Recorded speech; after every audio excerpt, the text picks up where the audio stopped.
Good evening. Today we will. Yesterday we discussed Newton first law of motion. Now today we will do Newton second law of motion. क्या बोलता है Newton second law of motion?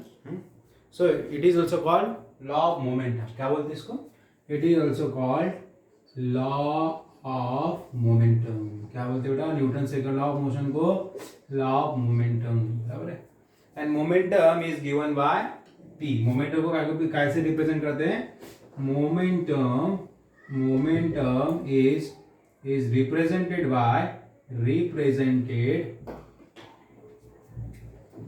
Represented by p. जैसे हम velocity को v से represent करते हैं, मास को m से, वैसे ही हम मोमेंटम को रिप्रेजेंट करते हैं v से. So what is momentum? Momentum क्या होता है? मोमेंटम p मैं लिखूंगा. Momentum p is the product of p लिखने की जरूरत नहीं है, ऐसे मैं बता रहा, ध्यान में रहना चाहिए आप लोगों का. Momentum is the product of मास जिसको रिप्रेजेंट करते हैं m से, मास एंड वेलोसिटी. सो मोमेंटम क्या है? मोमेंटम जो है वो मास और वेलोसिटी का प्रोडक्ट है. सो मैथमेटिकली हम कैसे लिखेंगे बेटा? मैथमेटिकली हम कैसे लिखेंगे? Therefore p is equal to m into v. Momentum mathematically कैसे लिखेंगे? p is equal to m into v. It is the product of mass and velocity. So unit क्या हो जाएगा? Therefore unit of momentum is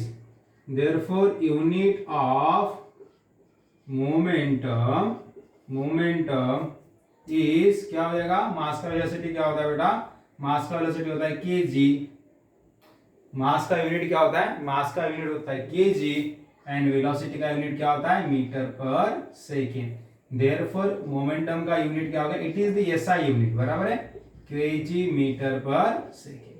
ये हो गया momentum का unit, बराबर है, बराबर. अब हम और रेट ऑफ चेंज, ये तो मोमेंटम हो गया. क्या हो गया? ये सिंपल मोमेंटम हो गया. Rate of change of momentum क्या होगा? क्या होगा rate of change of momentum? What is rate of change of momentum? Rate of change of momentum क्या होगा बेटा? जब मोमेंटम टाइम के साथ में बदलेगा. जब मोमेंटम, रेट बोले तो बेटा टाइम के साथ में चेंज हो रहा है. कौन? मोमेंटम. रेट बोले तो टाइम के साथ में चेंज हो रहा है. कौन? मोमेंटम. तो rate of change of momentum क्या होगा? What will the formula for rate of change of momentum? क्या होगा? क्या होगा? रेट यानी होता है टाइम. रेट यानी क्या होता है बेटा? Time. So change in momentum क्या लिखेंगे बेटा हम? Change in momentum. मैं पी लिख देता हूं, है ना, मेरे पास में स्पेस नहीं है. क्या होगा? It is change in momentum. Rate है तो डिवाइडेड बाय टाइम. समझ रहे क्या बेटा? रेट है तो divided by rate of change of momentum. Momentum change हो रहा है तो क्या फॉर्मूला लगा? Change of momentum. मोमेंटम को मैं क्या लिखा? पी लिखा. Change of momentum divided by time, बराबर है. अब मोमेंटम चेंज कैसे होगा? कोई भी चीज का चेंज कैसे निकालते हैं? What is the change of momentum?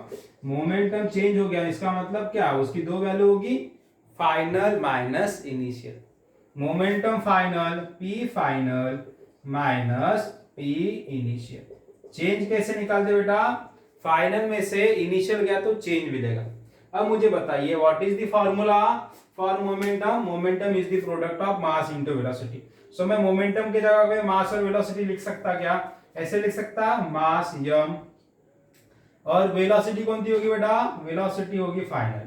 So final velocity को हम कैसे रिप्रेजेंट करते हैं? v से. वी ऑल नो कि फाइनल वेलोसिटी को वी रिप्रेजेंट बाय v. फिर मोमेंटम कौन था? इनिशियल मोमेंटम में क्या है बेटा? मास m. इनिशियल मोमेंटम में क्या है? मास है. और इसकी इनिशियल वेलोसिटी क्या होगी? Initial velocity is represented by u, बराबर है. v क्या होता है? v होता है बेटा फाइनल वेलोसिटी एंड u क्या होता है? u होता है इनिशियल वेलोसिटी, बराबर है. u क्या होता है? इनिशियल. तो mv minus mu. Change of moment. और टाइम क्या होता है बेटा? टाइम तो होता है t. Therefore rate of change of momentum का फार्मूला क्या हो जाएगा? Therefore rate of change of momentum क्या हो जाएगा?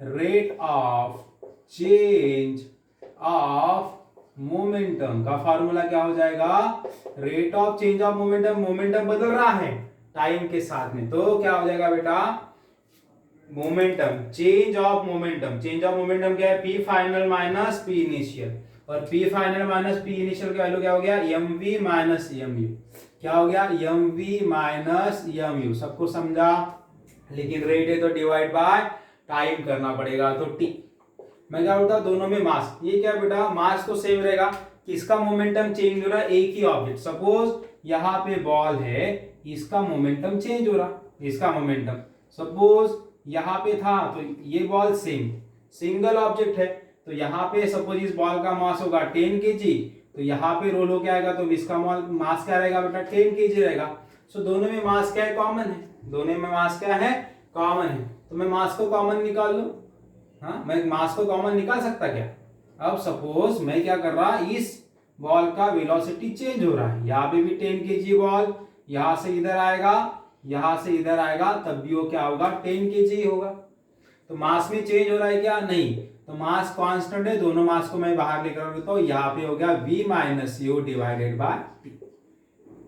अब मुझे बताओ बेटा v minus u divided where v minus u divided by t क्या होता है, v minus u divided by two, v minus u divided by t, v minus u क्या होता है बेटा, change in velocity, change in velocity upon time क्या होता है बेटा, एक्सेलरेशन, क्या होता है, acceleration is equal to a, इसको इस इक्वेशन में पुट कर देंगे, therefore rate of change of momentum क्या हो जाएगा, rate of change of momentum क्या हो जाएगा, मोमेंटम क्या हो जाएगा, ये पूरा का पूरा टर्म, ये पूरा का पूरा टर्म क्या बन गया, v minus u divided by t क्या होता है, ये पूरा का पूरा होता है a is equal to mass into acceleration, rate of change of momentum क्या हो गया बेटा, mass into acceleration, so rate of change of momentum का यूनिट क्या होगा बेटा, देखो सिंपल मोमेंटम का यूनिट क्या है, केजी मीटर पर second, rate of change of momentum का यूनिट क्या हो जाएगा, सो बताओ इसका यूनिट होगा बेटा, मास का यूनिट होता केजी, और एक्सेलरेशन का यूनिट क्या होता है बेटा, मीटर पर सेकंड स्क्वायर, तो rate of change of momentum unit होगा केजी मीटर पर सेकंड स्क्वायर, आई होप आपको समझा होगा, ये rate of change of momentum, rate of change of momentum क्या होता है कि मोमेंटम चेंज हो रहा है टाइम के साथ में, तो वहां पे टाइम एक्स्ट्रा याद हो गया, वहां पे क्या हो गया, टाइम जो है वो एक्स्ट्रा याद हो गया, देखो यहाँ पे देखिए सिर्फ मोमेंटम था तो केजी मीटर पर सेकंड था, क्योंकि उसके बाद में टाइम था क्या, नहीं, rate of change of momentum, जब मोमेंटम बदल रहा है तो क्या हो गया, मोमेंटम के साथ में टाइम आ गया, तो केजी मीटर पर सेकंड तो जैसे के वैसे, लेकिन टाइम आने से 1 सेकंड बढ़ जाएगा, तो इसका यूनिट हो गया केजी मीटर पर सेकंड का स्क्वायर, बराबर है, बराबर है, इसका स्टेटमेंट लिखते हैं, है ना, जैसे हम वेरी इंपॉर्टेंट, हर चीज का इंपॉर्टेंट स्टेटमेंट होता है, जैसे हमने न्यूटन फर्स्ट लॉ में लिखे थे, है ना, क्या लिखे थे, फर्स्ट लॉ का स्टेटमेंट क्या है, what is the statement for first law, object wants to be object is remains in state of rest or in continuous motion unless and until continuous motion in straight line unless and until external unbalanced force acts on it, Newton first law का statement था, वैसे ही momentum, law of momentum, Newton second law that is law of momentum का भी statement है, तो क्या statement है, rate of change of momentum is proportional to applied force, क्या होता है बेटा, कैसे प्रोपोर्शनल है momentum, rate of change of momentum, rate of change of momentum, जो मोमेंटम बदलेगा is proportional to applied force, कैसे प्रोपोर्शनल है, rate of change of momentum is proportional to applied force, कैसे, जो भी हम फोर्स अप्लाई करेंगे उससे क्या बेटा प्रोपोर्शनल है ना, and the change of momentum and the change of momentum is in the direction of force, change of momentum क्या है, फोर्स के डायरेक्शन में, let me adjust the screen, जम गया क्या, ओ जम गया कोई बात नहीं, अब क्या है ये इसका मतलब, ये स्टेटमेंट का मतलब क्या, पहले समझते हैं। क्या लिखा मैंने स्टेटमेंट, न्यूटन सेकंड लॉ ले, rate of change of momentum. अभी हमने निकाले rate of change of momentum कैसे प्रोपोर्शनल है, कैसे proportional, is proportional to the applied force. इस बॉल का मोमेंटम कब चेंज होगा, इस बॉल का मोमेंटम कब चेंज होगा, जब हम इसके ऊपर में क्या करेंगे बेटा, फोर्स लगाएंगे। तो प्रोपोर्शनल है, जितना ज्यादा फोर्स उतना मोमेंटम ज्यादा चेंज होगा। सपोज मैंने 100 न्यूटन का फोर्स लगाया और मैंने 200 न्यूटन का फोर्स लगाया, सो 200 न्यूटन का मोमेंटम ज्यादा होगा एज कंपेयर टू 100 न्यूटन का फोर्स। तो वही लिखा मैंने, rate of change of momentum, momentum जो बदल रहा है किसके साथ में, टाइम के साथ में। Rate of change of momentum, इसका मतलब मोमेंटम बदल रहा है, किसके साथ में बदल रहा है, rate of change of momentum मतलब मोमेंटम बदल रहा है, रेट बोले तो किस साथ में, टाइम के साथ में। वो किसके साथ में प्रोपोर्शनल होगा, इज प्रोपोर्शनल टू, किसके साथ में प्रोपोर्शनल होगा, अप्लाइड फोर्स। जैसे मैंने इस बॉडी के ऊपर में फोर्स लगाया, इसका मोमेंटम बदलेगा, कैसे बदलेगा बेटा, विथ रिस्पेक्ट टू टाइम। तो टाइम को बोलते हैं रेट, तो क्या लिखूंगा, rate of change of momentum कैसे प्रोपोर्शनल है, is proportional to applied force. Force ज्यादा तो मोमेंटम भी ज्यादा, फोर्स कम तो मोमेंटम भी कम। तो मोमेंटम किसके ऊपर में डिपेंड है, change of momentum with time, change of momentum, time के साथ में मोमेंटम बदलेगा, वो किसके ऊपर में डिपेंड है बेटा, वो डिपेंड है किसके ऊपर में, फोर्स के ऊपर में। So rate of change of momentum is proportional to applied force, समझ गया।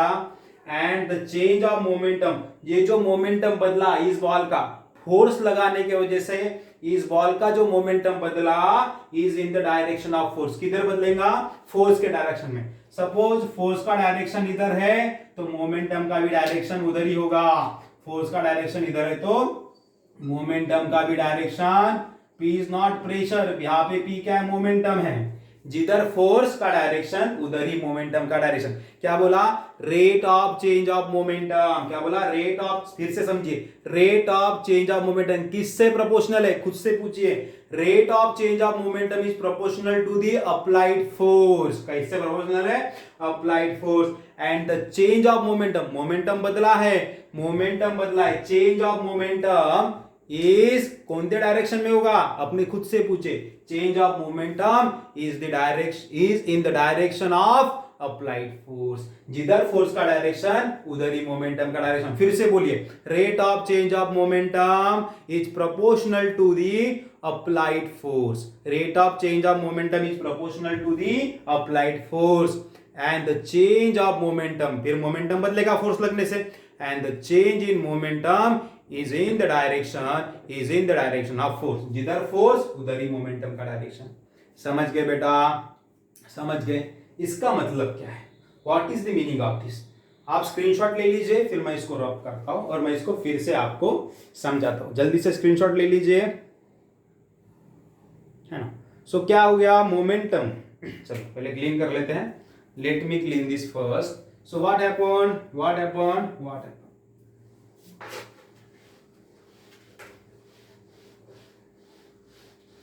क्या बोल रहा है statement, rate of change of momentum is proportional to the applied force, किससे प्रोपोर्शनल है, अप्लाइड फोर्स से, बराबर है ना, यानी चेंज जो है वो प्रोपोर्शनल है अप्लाइड फोर्स। तो मोमेंटम क्या होता है, P is proportional to applied force. क्या बोल रहा है, rate of change of momentum is proportional to applied force, बराबर है कि नहीं बेटा, P is proportional to the applied force.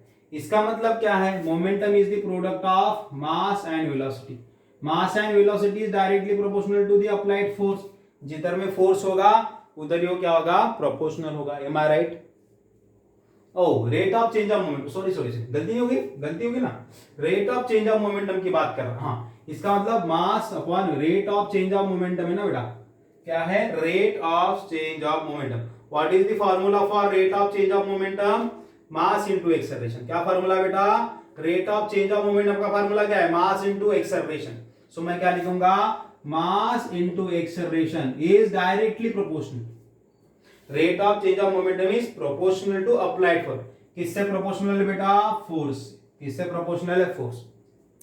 इसका मतलब मोमेंटम बदलेगा, mass into acceleration is nothing but the rate of change of momentum. इधर निकालें, rate of change of momentum क्या था, मास इनटू एक्सेलरेशन, ये डायरेक्टली प्रोपोर्शनल है, it is directly proportional to the applied force, बराबर है।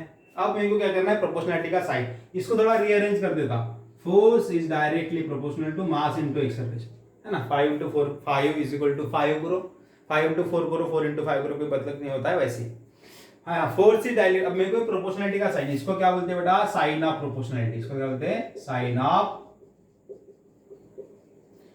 Of proportionality. Directly proportional है means इस क्वांटिटी के आगे फोर्स है, मास और एक्सेलरेशन के आगे फोर्स है, इसका मतलब दोनों एक में के आगे तो डायरेक्टली। सपोज कुछ ऐसा होता, ये होता, ऐसा कुछ होता, तो इसको बोलते हैं इनवर्सली प्रोपोर्शनल। क्या बोलते हैं, इनवर्सली प्रोपोर्शनल। अभी होता है, इसको बोलते हैं इनवर्सली, मींस फोर्स बढ़ता तो मास कम, एक्सेलरेशन कम, ऐसे। लेकिन होता नहीं है, आपको कुछ समझने के लिए बताएं।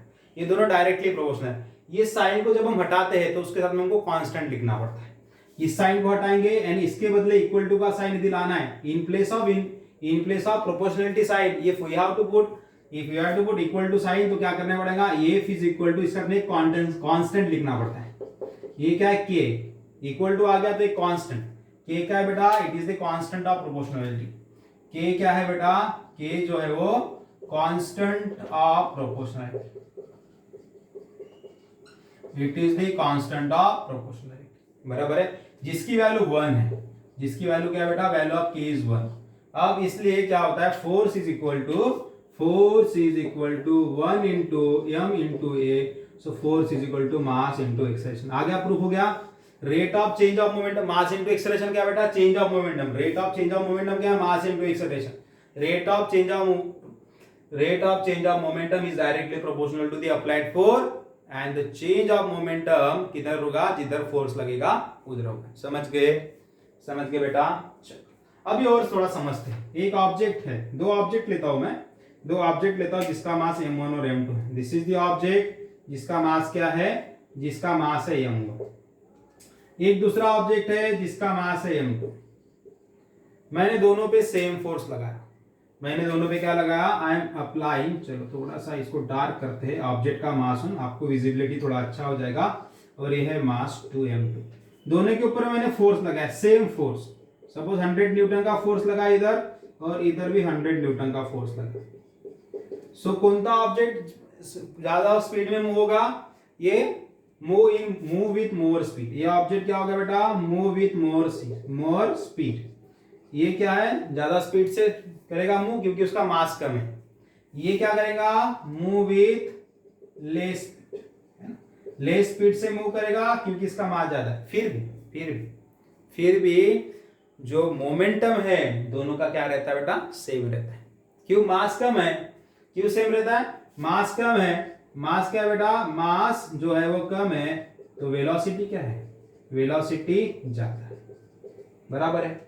सो मोमेंटम क्या है, it is the product of mass and velocity. और यहां से यहां कुछ चलने के लिए डिस्टेंस करोगे तो टाइम लगेगा। अब इसमें देखिए इसका क्या है बेटा, मास ज्यादा है, m1 कम है, m2 ज्यादा है, बट वेलोसिटी क्या है, मास ज्यादा तो वेलोसिटी कम। देखो कम ज्यादा, ज्यादा कम, एक ही बात होगी। 5 × 4 4 × 5। तो इसका जो मोमेंटम है वो क्या रहेगा, मोमेंटम जो है दोनों बॉडीज का, नो मैटर कि बॉडीज का मास कम या ज्यादा है, उनका मोमेंटम जो है वो सेम ही रहता है। उनका मोमेंटम, फाइनल मोमेंटम दोनों का क्या होगा, मास कम ज्यादा होने के बाद में भी momentum of both the bodies क्या होगा बेटा, momentum of both the bodies are same. ये तो law of conservation of momentum है कि मोमेंटम जो है वो सेम रहता है। कोई भी बॉडी हो उसका मोमेंटम क्या रहेगा बेटा, हमेशा सेम रहेगा। समझ गया आप लोग को, आई होप आपको समझ गया है ना। मोमेंटम जो है दोनों बॉडीज का क्या रहेगा बेटा, सेम रहेगा। मासेस अलग है तो भी, क्यों, क्योंकि इसका मास कम है तो स्पीड ज्यादा होगी, इसका मास ज्यादा है तो स्पीड कम हो जाएगी, तो मोमेंटम बैलेंस हो जाएगा, है ना। मासेस कम रहे ज्यादा रहे, इससे मोमेंटम पे ज्यादा कुछ फर्क नहीं पड़ता। चलो आज के लिए इतना ही करते हैं। ये न्यूटन सेकंड लॉ था, फिर मिलते हैं न्यूटन थर्ड लॉ के साथ में नेक्स्ट वीडियो में। तब तक के लिए हैव अ नाइस डे। पढ़ते रहिए, बढ़ते रहिए, बाय।